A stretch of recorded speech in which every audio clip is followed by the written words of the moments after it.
Se on hauska, koko perheelle, monenlaista särmää.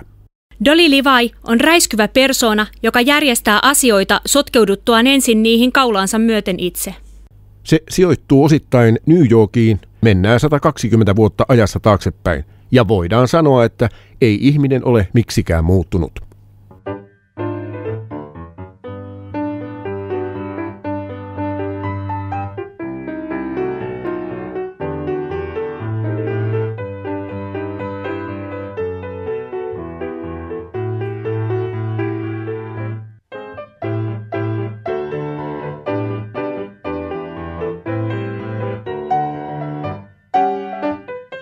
Hello Dolly -musikaalin ensi-ilta Huittisissa 28. tammikuuta 2012.